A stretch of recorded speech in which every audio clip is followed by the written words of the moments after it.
This is Apollo Saturn Launch Control. We passed the 6-minute mark on our countdown for Apollo 11, the flight to land of the first men on the moon.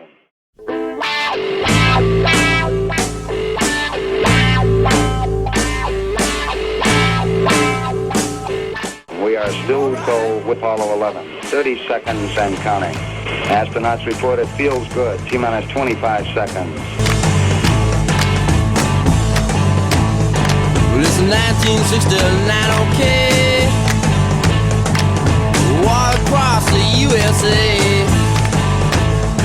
Well, it's another T-minus 15 seconds. Guidance is internal. Another year with nothing to do. 12, 11, 10. Me and you. Another year with nothing to do. 9. Ignition sequence start. Now last year I was 21. I didn't have a lot of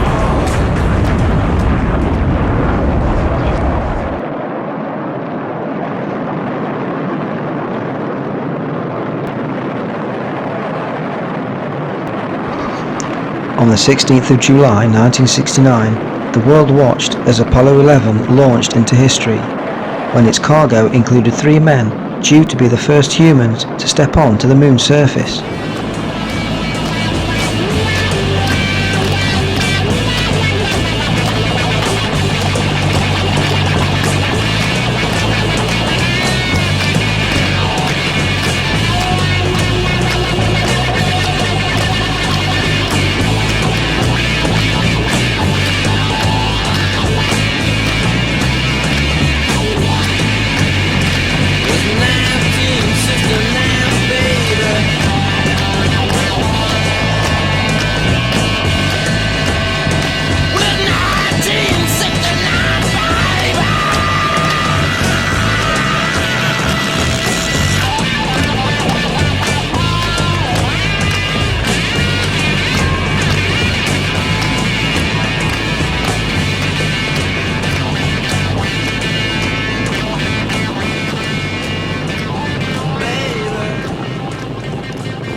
Years ago, a Saturn V rocket, the most powerful, the most massive the world had ever seen, lifted off from Florida's Kennedy Space Center. Apollo 11 was on its way to the moon. July 20th will be the 50th anniversary of the Apollo 11 moon landing. Finally tonight, 50 years ago today, 3 Americans flew to the moon for the first time in human history. 50 years ago this month, an historic event proved that humans could land on the moon. Well, a month of celebrations is planned around the world and Australia to mark 50 years since the Apollo 11 mission landed on the moon. The 50th anniversary of the first moon landing is 1 month away, and as part of the celebration, NASA wants to hear our personal memories about the event. At any point, were you afraid at all when you were up there? No point in worrying about something that hadn't happened yet.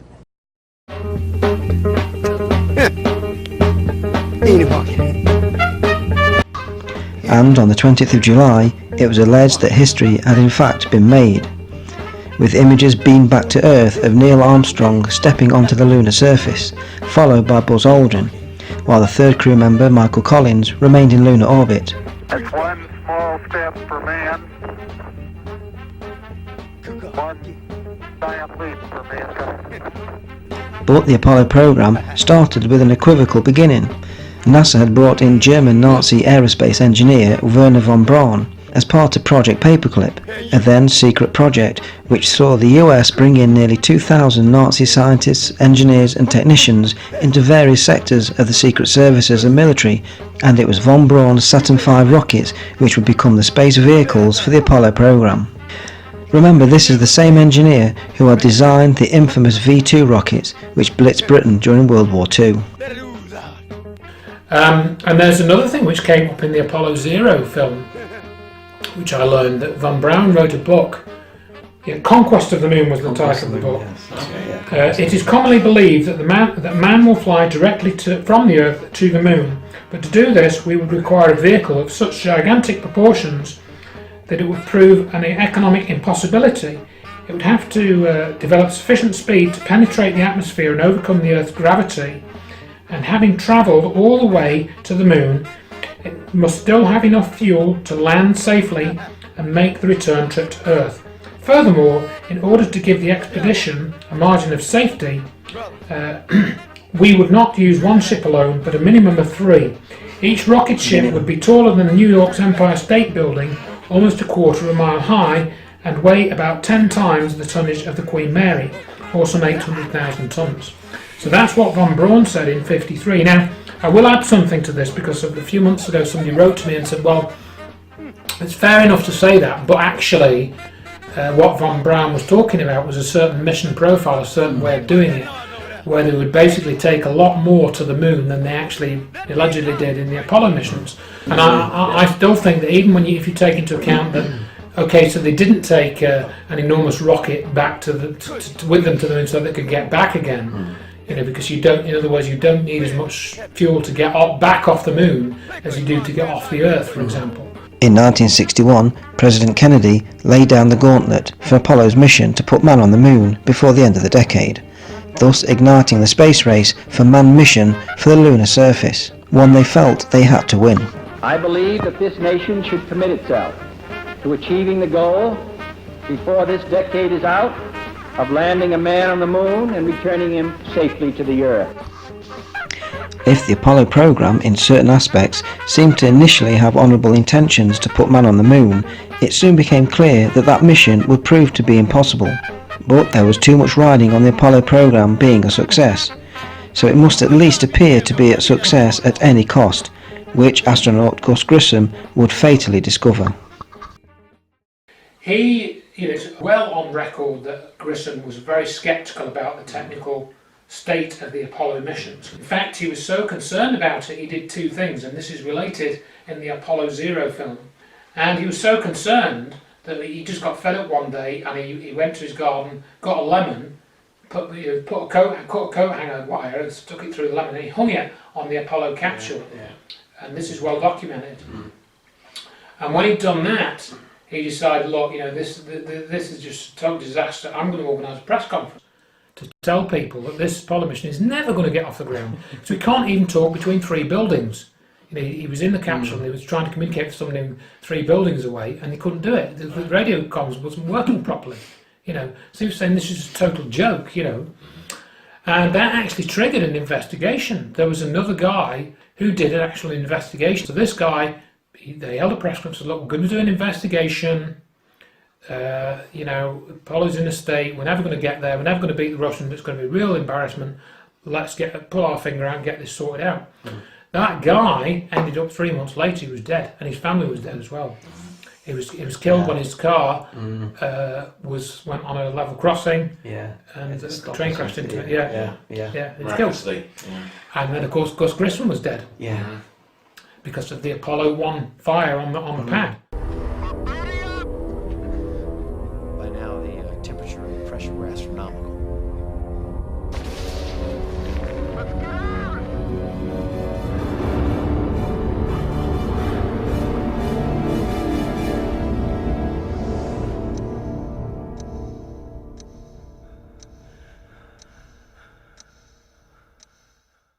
Now his son, Scott Grissom, this is also in the Apollo 0 film, he made some inquiries and got documents released which suggested that this fire in the Apollo capsule, which killed the 3 astronauts, had been set up deliberately. And somebody had actually put in a metal plate and sabotaged the electrical system to generate a fault, and they had pure oxygen in the capsule, which made the fire just flash fire basically, and they were killed within a few seconds. So that's a bit of a coincidence that the 2 people that were part of NASA that were very sceptical about Apollo's progress in those early days, they were dead. They were dead. How are you going to get the moon if we can't talk between 2 or 3 buildings? Oh, it's got fire in the cockpit!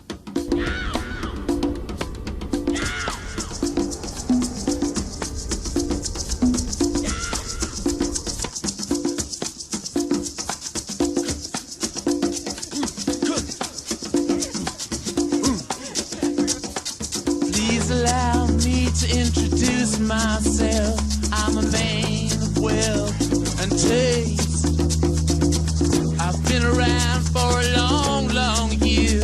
Stole many a man's soul of faith. Wilbur Wright once noted that the only bird that could talk was the parrot, and he didn't fly very well. As we get further away from Earth, we'll pass through the Van Allen belts, an area of dangerous radiation.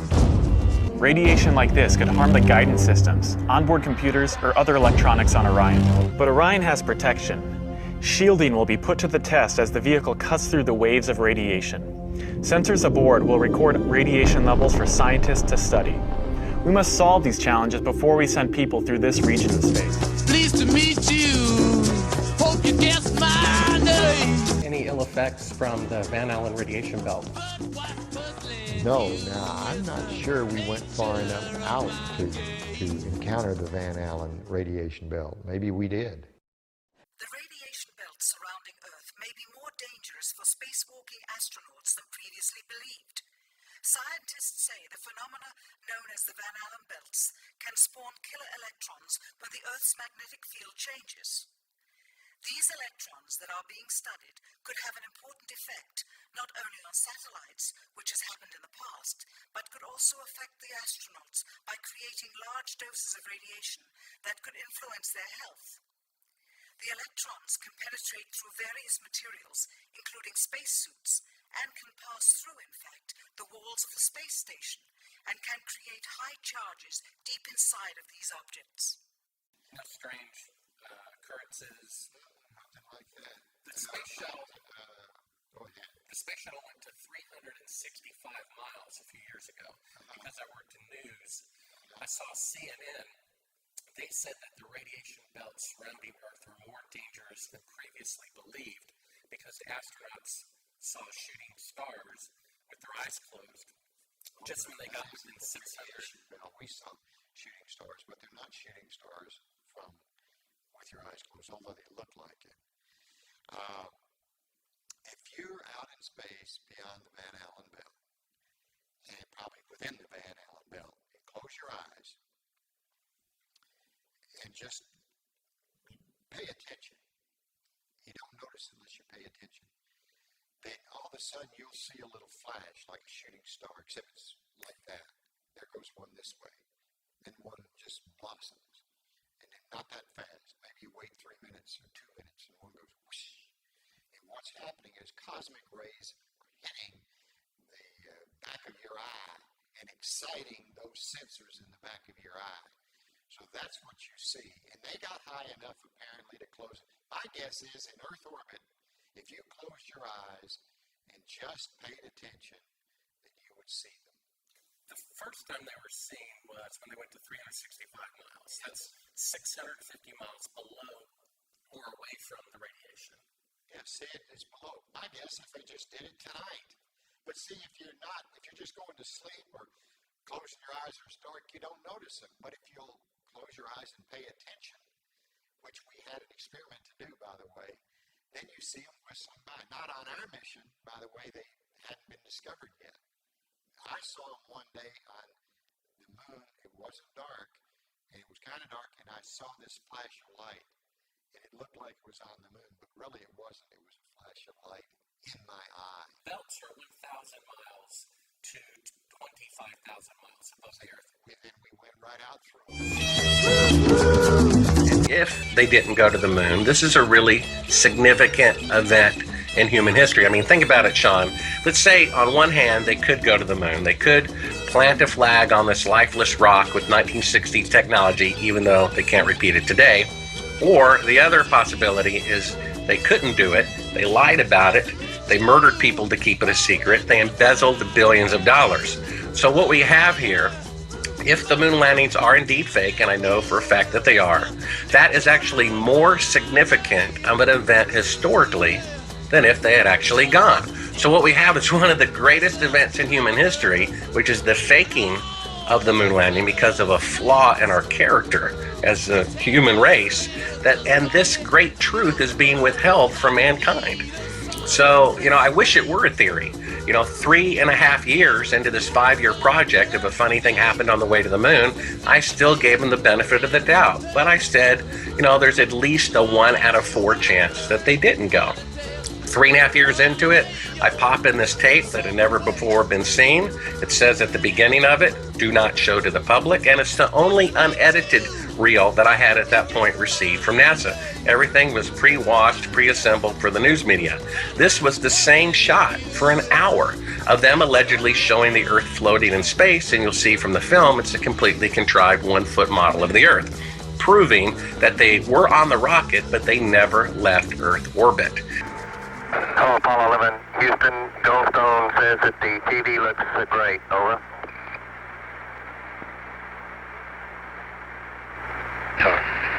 Okay, Roger. We're Again, the illusion they are attempting to create is the Earth at a distance to demonstrate their far journey from it and their ability to survive passing through the Van Allen radiation belts. Understand, too, that only about 20 seconds of this raw footage was ever broadcast to the public, and these conversations discussing their deception were believed to be private. Until now.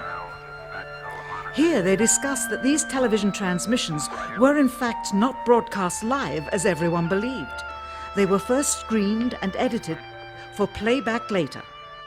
Roger, Neil. We just wanted a narrative such that we can, when we get to playback, we can sort of correlate what we're seeing. Thank you very much. Here they discuss the fact that they have turned out the lights and have blocked out sunlight from entering the spacecraft through the other windows as to not cause any reflected light to fall onto the spacecraft's wall in the foreground. Okay, very good. Well, we shut out the sun coming in some of the other windows into the spacecraft, so it's looking through the number 1 window, and there isn't any reflected light. The reason this was done is so that the truth of the matter would not be revealed. It is this.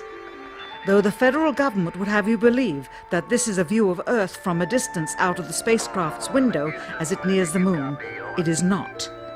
What they have ingeniously done is placed the camera at the back of the spacecraft and centered the lens on a circular window in the foreground, outside of which it is completely filled with the Earth in low orbit. The circumference of the window then appears to be the diameter of the Earth at a distance, with the darkened walls of the spacecraft appearing to be the blackness of space around it. That is why they wanted the interior dark and blocked out the sun from entering through the other windows. Here you can see the extruded window, probably 2 inches thick at the bottom. This is because the Earth's shine is coming in at a downward angle. It also causes the Earth to appear to be an irregularly shaped circle, for you are seeing the outside of the window at the bottom and the inside of the window at the top, which together form 2 different sized halves of a circle. Subsequently, this take was never used. As they perfected the shot, a crescent-shaped piece of black material was inset slightly into the window to create the illusion of the Earth's terminator line dividing night and day. It is uncannily convincing. During this segment, intended to be edited and played back later for the worldwide television audience, dated July 18, 1969, Neil Armstrong condemns himself as he states that he is 130,000 miles out, or halfway to the moon, as the NASA flight log also states on this date, when he is in reality in low Earth orbit of a few hundred miles. Roger, Houston, Apollo 11. Calling in from about 130,000 miles out. Here, during another segment, also intended to air after review, Neil Armstrong falsely explains to the viewers how the shot is attained by putting the camera's lens to the window's glass, as it would have to be if they were the claimed distance away from the Earth. We only have one window that has a view of the Earth, and it's filled up with the TV camera. If the window was completely filled up with a TV camera, as he stated, then an astronaut's arm would not be able to get between the camera and the window, as it obviously does here in this outtake. South America becomes invisible just off beyond the Terminator or inside the shadow. You can also notice how the astronaut operating the camera reacted to the mistake by attempting to pan away from it. Blue cast, see white band, the major cloud formation across the Earth. This is a segment that they believed wasn't even being recorded, much less suitable for broadcast, for the lens was being zoomed out and the scene was being changed to that of an interior of the astronauts at work, and apparently the stop button popped back up on the recorder without notice. Here is the diffused work light that they used to see camera controls, but not throw light onto the spacecraft's wall. Here they remove part of the crescent insert.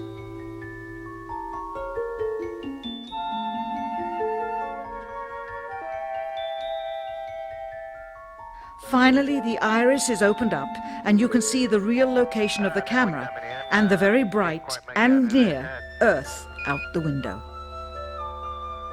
Man on the moon. Boy. Okay, we're going to be busy for a minute. Right now, after seeing it happen, knowing that it happened, it still seems like a dream. Today we have with us a group of students among America's best. To you, we say, we have only completed a beginning. We leave you much that is undone.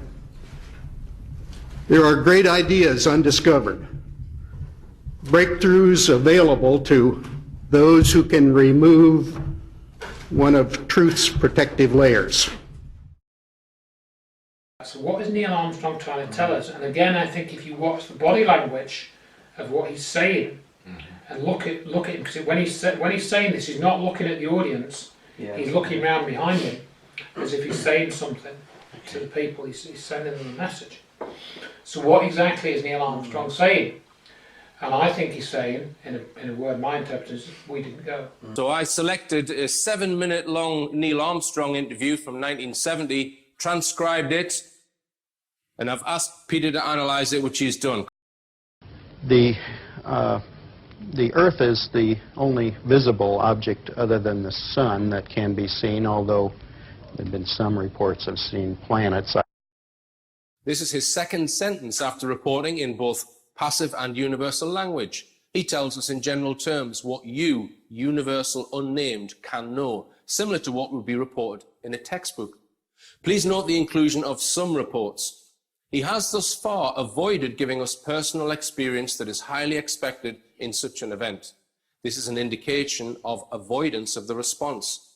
There is no linguistic connection here between the subject and experiential language at this point.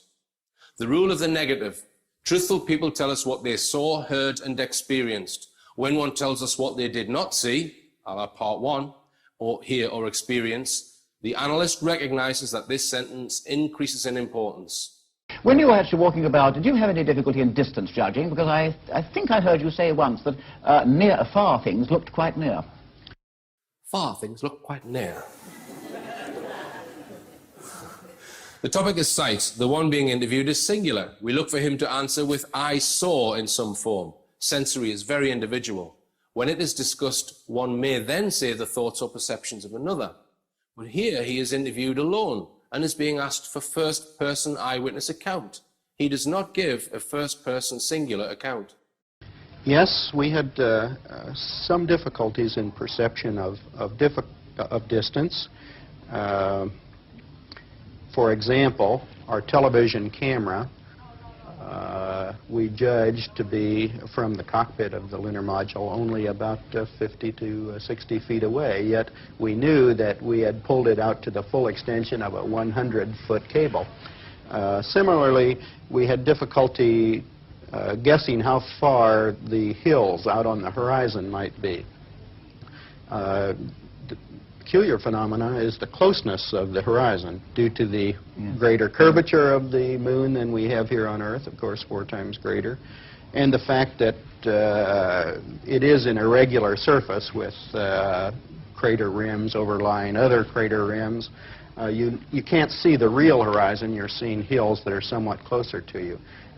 There was a large crater which we overflew during our final approach, which had hills of the order of 100 feet in height, and we were only 1,100 feet west of that hill, and we couldn't see a 100-foot high hill from 1,100 to 1,200 feet away.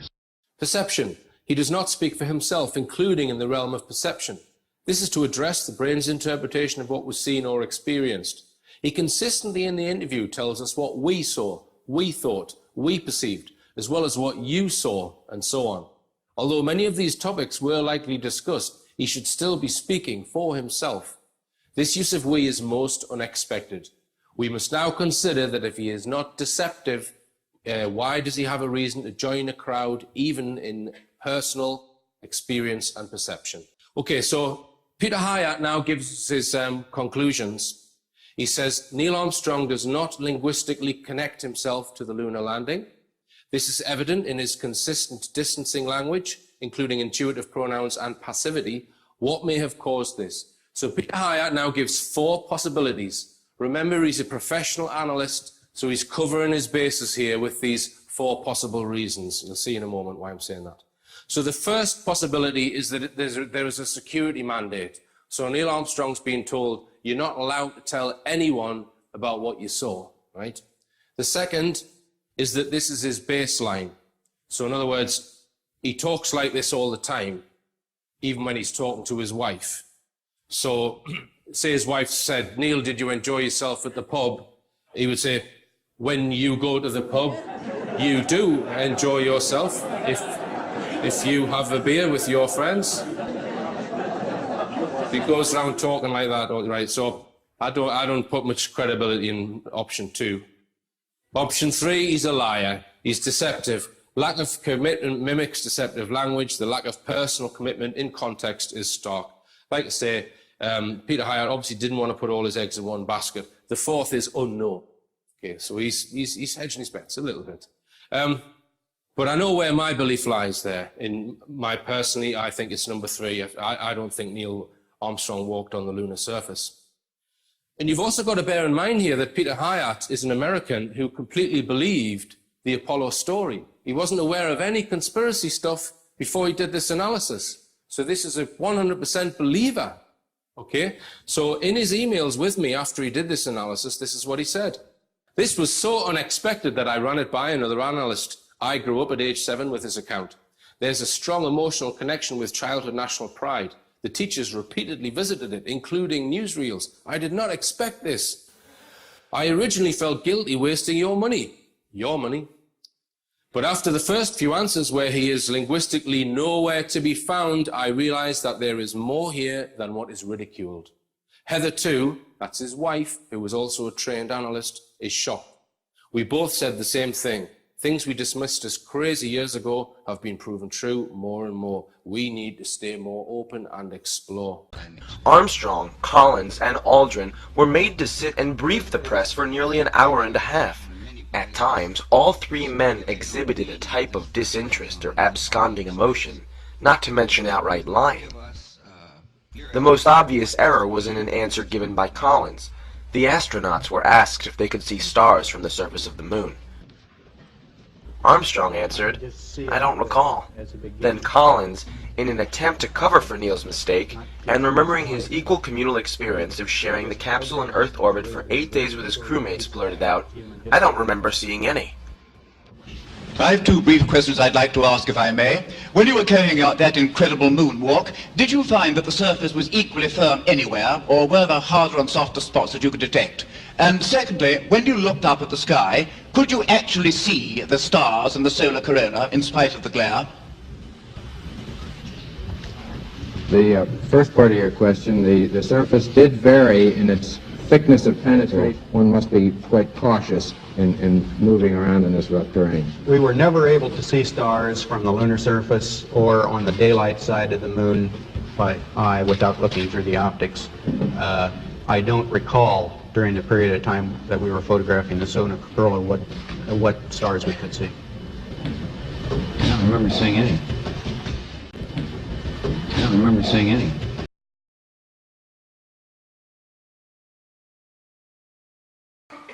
somebody had the bright idea of measuring the size of this doorway. It's 32 inches square. Then they went along and measured a spacesuit and found it was 32 inches deep. So he's got a bit of a tight squeeze coming out, but he obviously did it. This is the circular argument that's used quite often, because, well, we've got the photographs on the moon, therefore they must have got there. No, that doesn't add up. Beautiful pictures, aren't they, by the way? Absolutely wonderful. Well lit, well focused, well framed. No viewfinder. Don't forget no viewfinder. One small step, one footprint on the moon. Iconic photograph. How did they take it? How did they take that photograph on the moon? Right, the camera was on chest, mounted on the chest. A Hasselblad camera has, the nearest you can focus it is about 3 feet.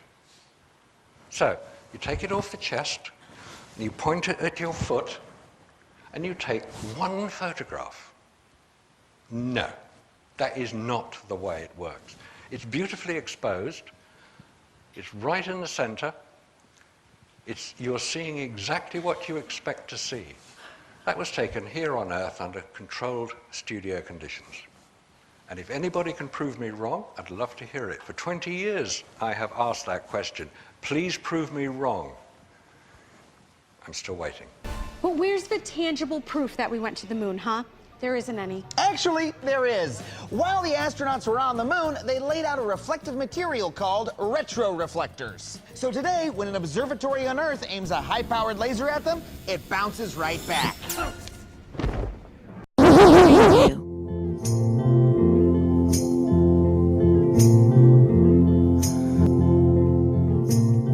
There was some program on about 3-4 years ago on BBC about they called it, what would our life on Earth be like without the moon? In other words, if the moon suddenly blasted out of its orbit, a la Space 1999, you know, what would our lives be like? And they you know, part of this was measuring the distance. How do you measure the distance to the moon? Blah blah.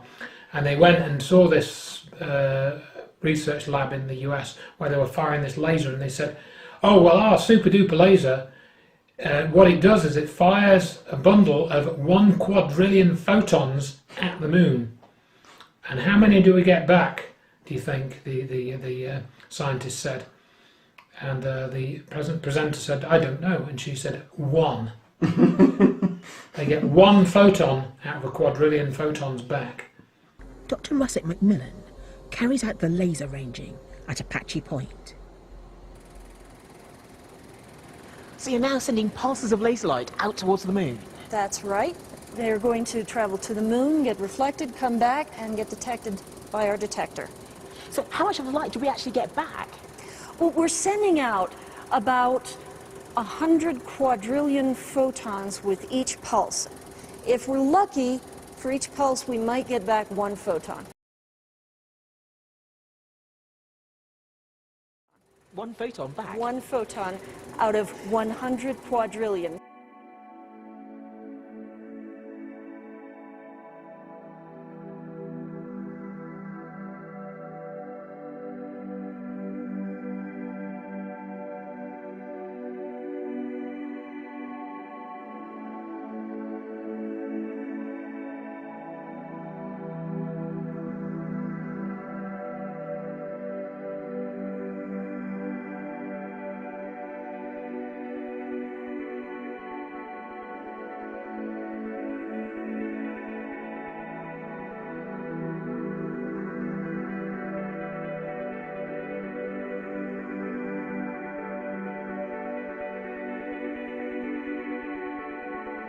You said once to a reporter, how long must it take before I cease to be known as a spaceman?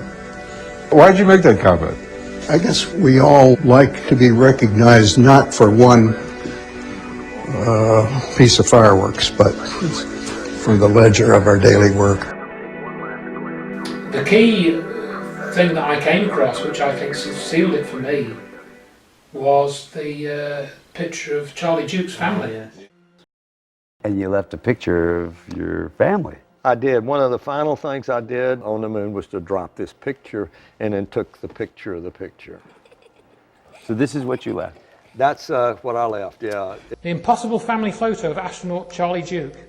Nice little, American apple pie family, With an average surface temperature of over 100 degrees centigrade on the moon's surface in daylight, the photo would curl up almost immediately.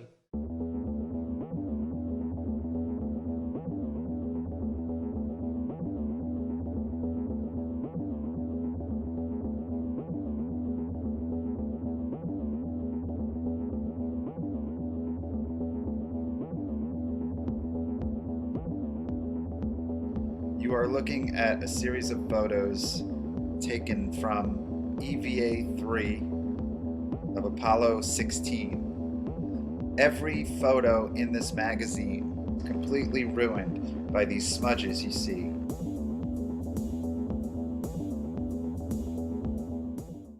So NASA, the astronauts, and the Apollo Lunar Surface Journal all march in lockstep, alleging that the stain happened inside the cabin in between EVA-2 and 3.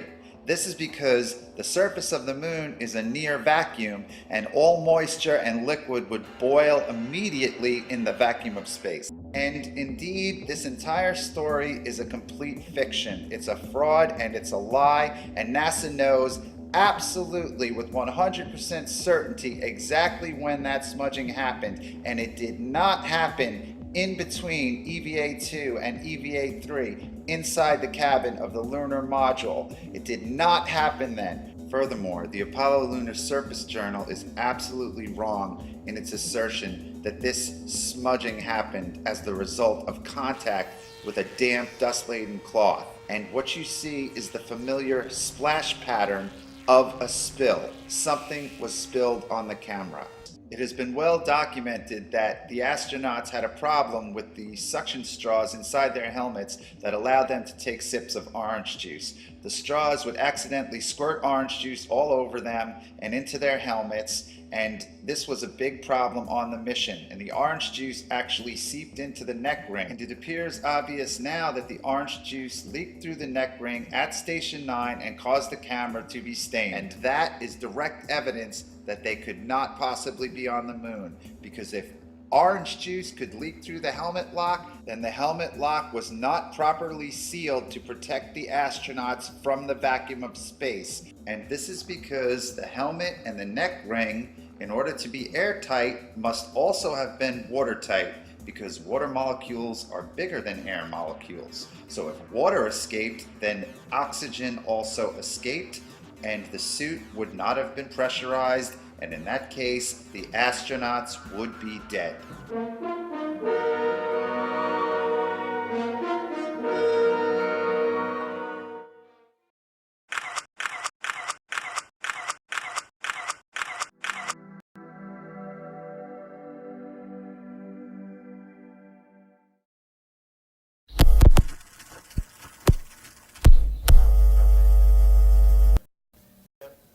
Okay. My name is Bill Casing, and I was born in Chicago, Illinois, and I grew up in California. I went to work for Rocketdyne, a division of North American Aviation Incorporated, where I was head of technical publications at the Propulsion Field Laboratory. And there I had secret clearance, AEC-Q clearance, and other clearances which allowed me to learn all about Apollo, Gemini, Mercury, other space programs.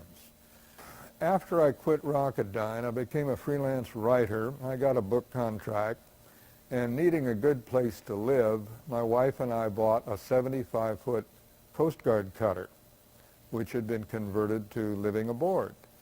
Well, there were a lot of homeless people near where we stayed at the Oakland Marina, so we invited them to come and stay on the boat. After all, it was 75 feet long, lots of room. So one of the men was a Vietnam veteran with a heroin habit. His name was John Grant. And he said, Bill, the government really screwed me. They taught me how to kill.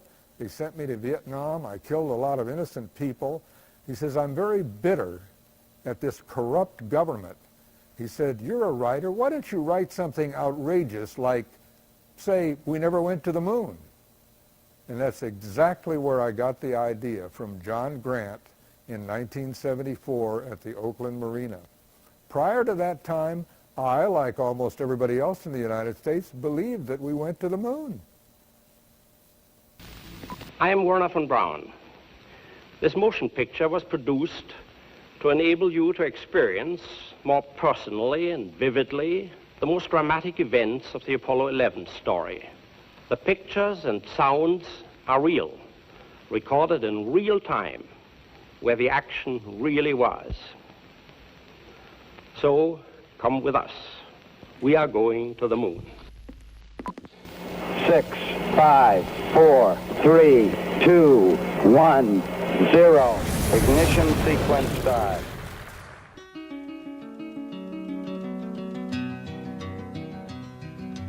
I am just a poor boy, though my story is seldom told. I have squandered my resistance for a pocket full of mumbles, such are promises. All lies and jest, still a man hears what he wants to hear and disregards the rest.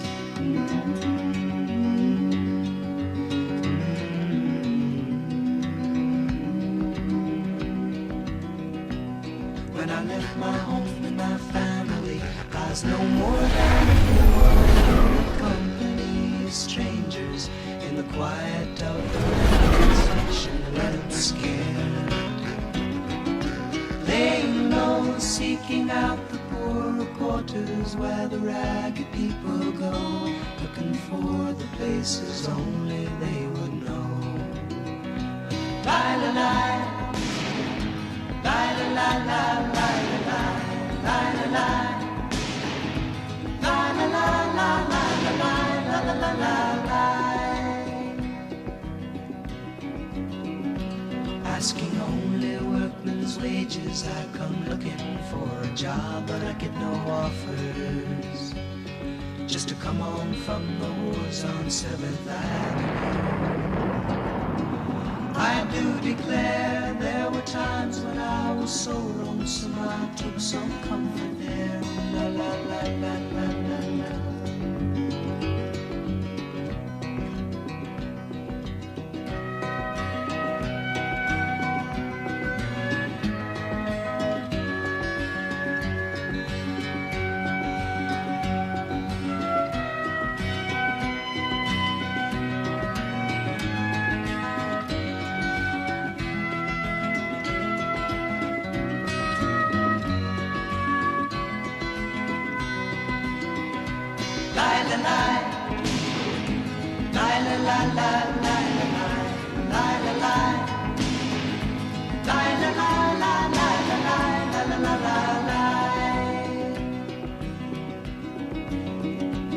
Then I'm laying out my winter clothes and wishing I was gone, going home, where the New York City winters are bleeding me, bleeding me.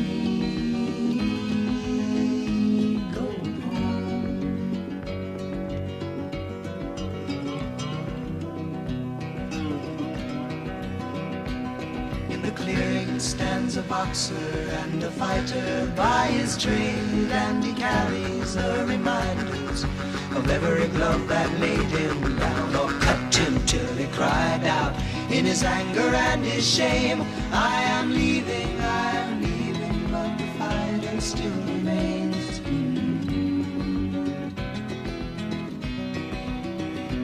La la la, la la la la la la la.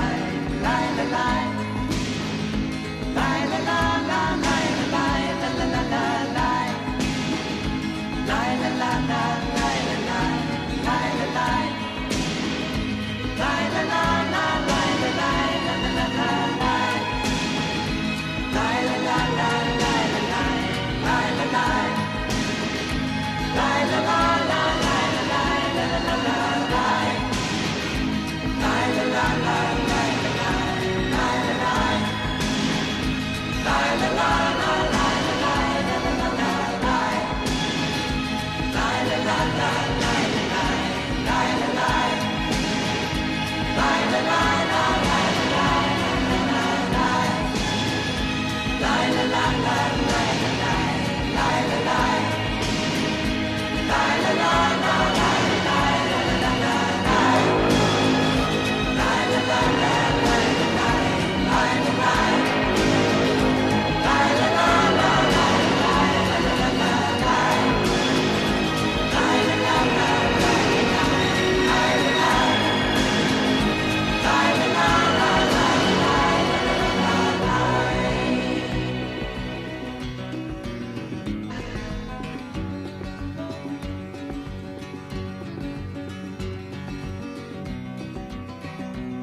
Apollo was a military project, and it was completely controlled by the United States Air Force as represented by General Sam Phillips. He headed the whole thing. He had complete control. He could say yes or no to anything, to anybody, including North American Aviation, the prime contractor. One of the strongest pieces of evidence that men have never landed on the moon is the fact that they never discussed stars, they never took photographs of stars, even though any astronomer will tell you that the sight of the celestial heavens from the surface of the moon by astronauts would have been breathtaking, overwhelming, and certainly would have evoked a tremendous response on the part of any human being on the moon. Now, what I have to ask is, why didn't the astronauts take a telescopic camera to the moon and take pictures of Saturn, Venus, Mars, the galaxies? They could have gotten pictures of the stars that are impossible to get on Earth because of the atmospheric interference. Serious problems in the Valley of Taurus Littrow. These two composite photos are from Apollo 17 mission, the Apollo 17 mission, and being posted at allis.com. They compare two sets of two images. I won't read out the numbers, but those are the official numbers if you want to find the original images, and I checked them and they are there. He splits this image in half. He basically, this image is a composite of two images, and this one is a composite of two images, right? So we've got four in total.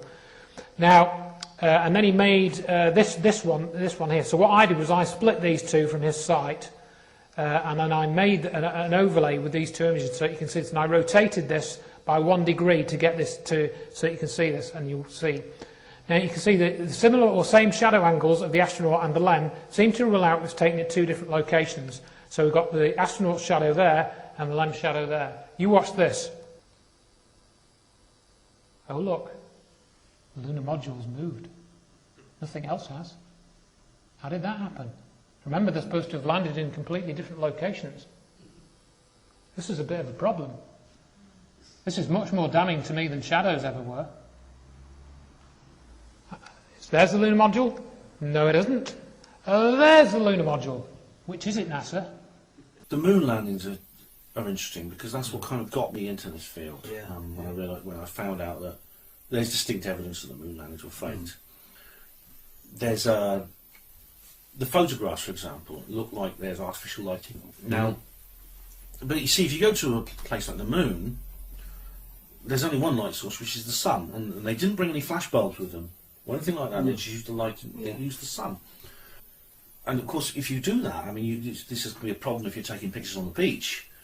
You tend to get like big, because there's a contrast problem with your photographic, because you need to get the exposure right for either one surface or the other. Now, you need a longer exposure for a dimly lit scene than you would for a brightly lit scene. Having a choice of taking a photo which shows everything in sunlight, and you just like a silhouette for everything else, or you could just capture what you could in the dark area, and everything would just be whited out, just be this blur of white.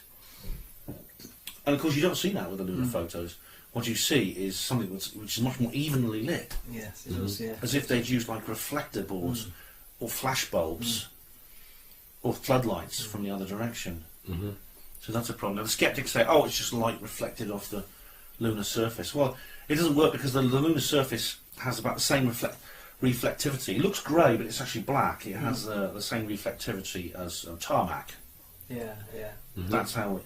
I mean, if it had the kind of reflectivity that the skeptics are saying it has, or in order to do that, then the moon would be... Night times on Earth would be almost as bright as the day, because the moon would be reflecting so much light back at us. That, you know, moonlit nights would be much brighter than they are. The moon actually only reflects 7% of the sun's light. That ratio is called its albedo. Yeah. That's one reason to suspect that these photos were taken in studio conditions. Yeah.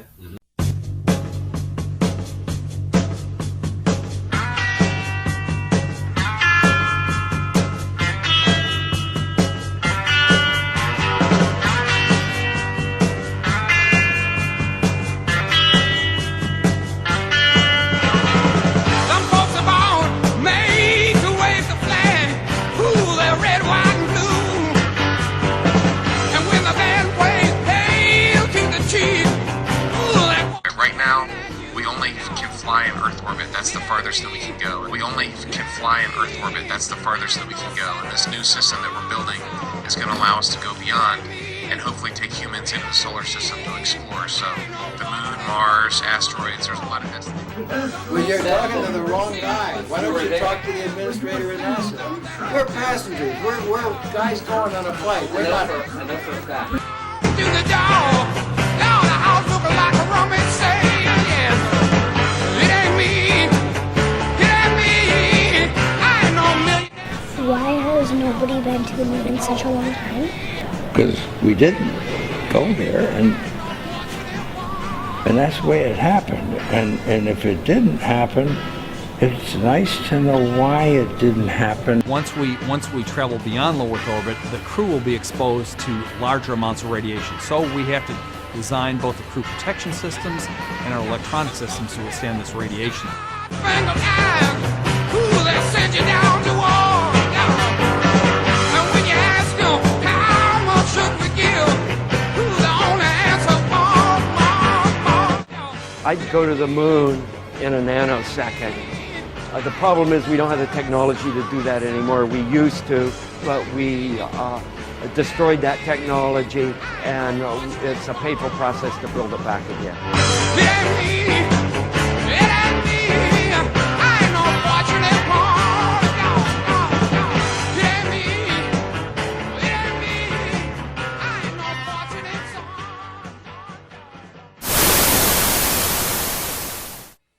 So now, with great fanfare, because they re-announced the new space program in 2004, I don't know if you remember this, it was announced on the 100th anniversary of powered flight in 2004.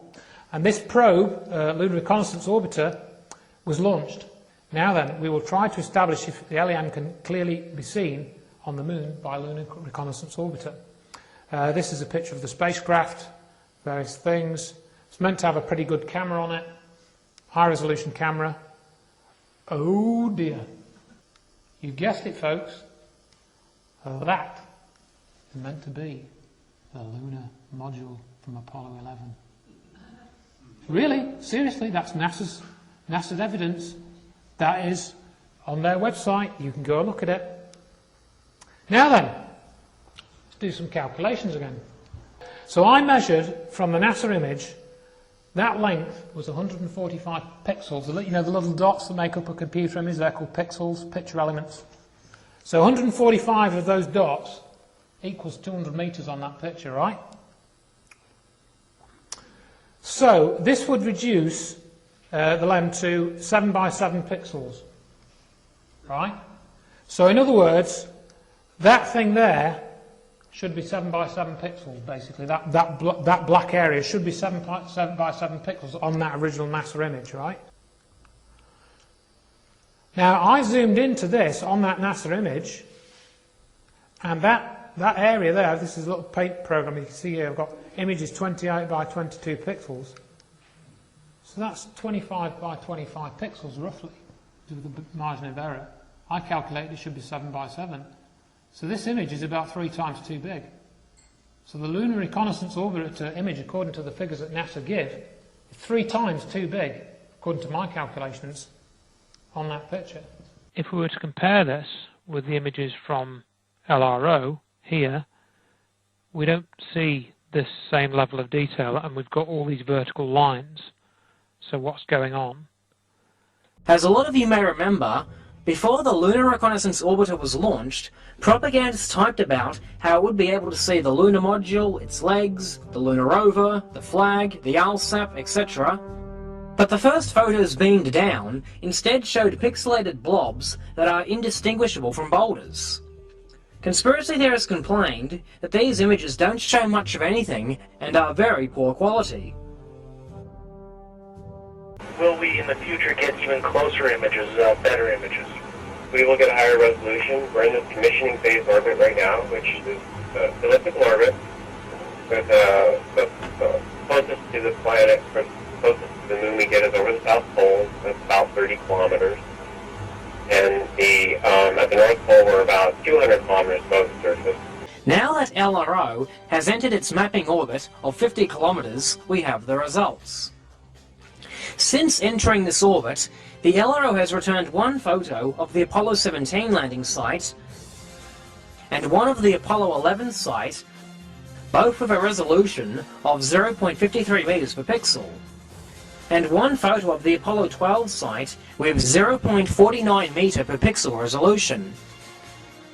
I ask anyone to look at these images and tell me just how the hell are these any better to the ones we had before? At least in the case of Apollos 11 and 12, we see something that even remotely resembles footpads, but at the end of the day, they still just appear as white blurred pixelated blobs. How come they can't send people back? Because NASA are now quibbling. They're saying, oh, well, we're not sure exactly how we're going to get people back to the moon. Right. So what? You got, within 10 years, within 8 years actually, you put a man on the moon. You put 2 men on the moon within 8 years of Kennedy setting that challenge. We choose to go to the moon. We choose to go to the moon.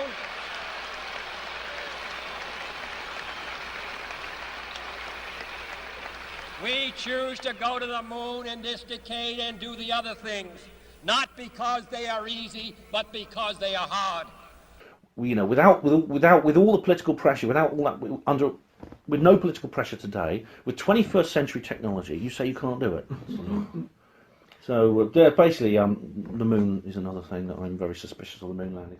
There are some serious problems with the Apollo record. Like I said, they stack up, don't they? And you stack them all up. And my conclusion is, there's something else going on here. You know, obviously they needed it to make money for somebody. Siphoning the money off into black programs, that was probably part of it, a big part of it. And the other thing I mentioned at the end of my talk was, well, could they get people to believe something like this on a global scale? So I think that Apollo was, can we get away with it? Can we put this belief into everyone's brains, into the academic community, and mould and shape the academic community into a certain mindset, you know, which will help us do other things and cover up other things. I think, you know, that doesn't really get talked about. I don't think Bart Sabrell talks about that. I don't think David Percy talks about that. The social engineering side of it, that was part of the experiment. How could they have kept it covered from like the 100,000 people that were involved? But that's not how it works. You don't need to, you know, if you can create a consensus, it's the same thing that we talked about before, life on Mars thing. You can create a consensus that there probably isn't life on Mars. Everyone else will go along with it. You know, you can create a consensus that Al Qaeda did 9/11 when you look at the evidence. There's no way. You could put it on a lot of things, can't you? And it makes exactly the same. It's a psychological operation at the end of the day. And as I think it's Bill Kaysing that put this into his book, there was a completely separate project to Apollo called the Apollo Simulation Project. We talked about this in Richard D. Hall's program, and there had to be an Apollo simulation program, whether it was real or not. You couldn't just go there in one go. You had to do some form of simulation before you actually did the real thing. That's where the way all projects like that work, and always will. You know, so if you can get such a good simulation that you can convince people that it's the real thing, it's really not that difficult to do.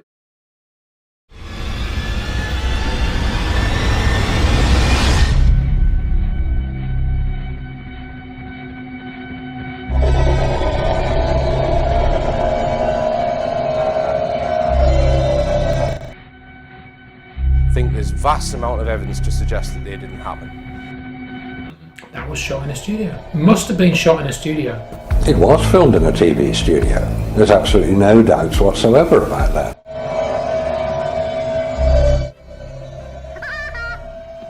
It'll never get off the ground. It's a science hoax on a massive scale. We're not talking about, oh, you know, a few results faked for the sake of a payoff from a pharmaceutical company of, you know, $500,000. You're talking about a $40 billion hoax. That's what you're talking about. You can't handle the truth!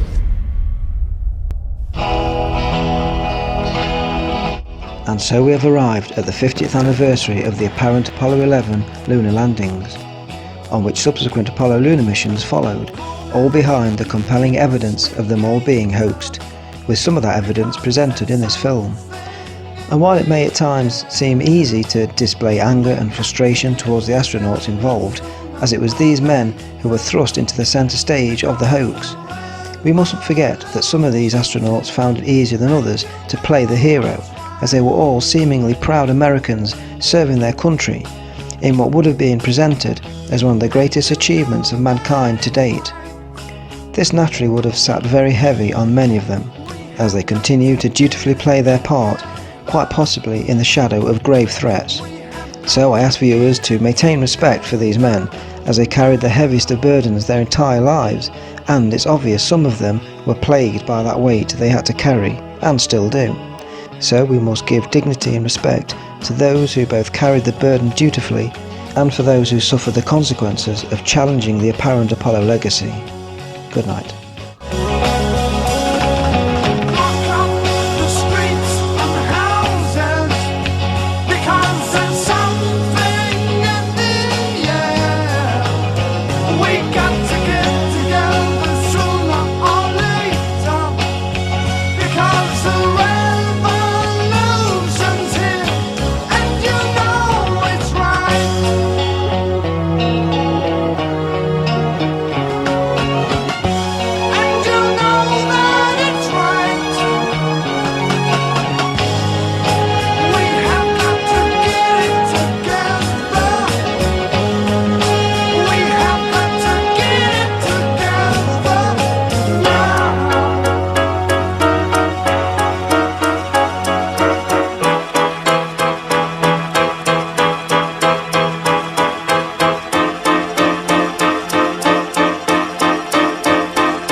Major Tom, you've really made the grade.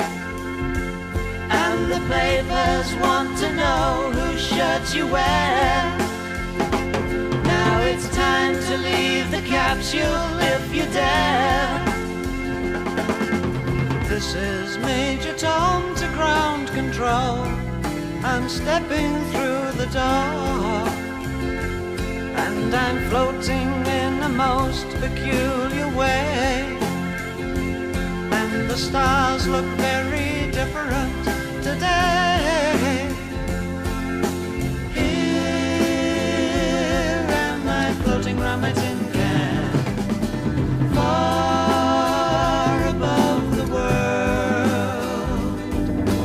Planet Earth is blue, and there's nothing I can do.